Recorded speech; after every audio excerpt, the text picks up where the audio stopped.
আল্লাহ তাআলা বলেন, নাব্বি ইবাদি আন্নী আনাল গফুরুর রহিম। আমার ভাই এই শেষ কথা কষ্ট করছেন, মনোযোগ দিয়ে শুনেন যে আল্লাহ তাআলা বলেন, বন্ধু আমি তো জান্নাতের বর্ণনা দিলাম, আমি শুনাইলাম, কিন্তু আমার কোনো বান্দা যদি বলে যে হুজুর বলছেন তো ভালো, মনটাও তো চায় জান্নাতে যাইতে, কিন্তু আমার গুনাহ যে অনেক বেশি, আমি বেশি নাফরমানি করে ফেলছি,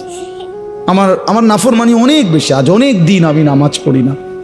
আজ অনেক দিন আমি হালাল খাই না, এখন আমি কি করব? তো আল্লাহ তাআলা বলেন, নাব্বি ইবাদি, বন্ধু আপনি আমার বান্দাদেরকে বলে দেন, যত লক্ষ কোটি আসমান পরিমাণ গুনাহ হোক, জমিনের বালুকণা পরিমাণ গুনাহ হোক, আপনি শুনায়ে দেন, আন্নী আনাল গফুরুর রহিম, আমি আল্লাহ খুব বেশি ক্ষমাশীল,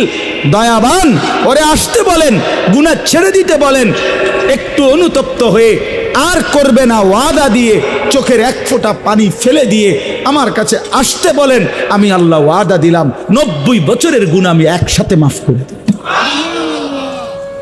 ওরা আইতে কর,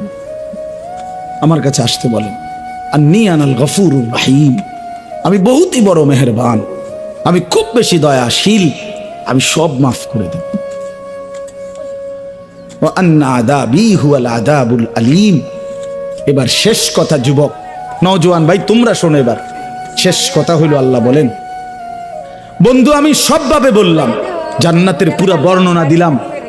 পরে আমি সকল গুনাহ মাফ করে দেব, এই কথাও বললাম, আশ্বাস দিলাম, এরপরেও এবার বলে দেন, যদি এরপরেও আমি আল্লাহর কথা কেউ প্রত্যাখ্যান করে, ঘাটতারামি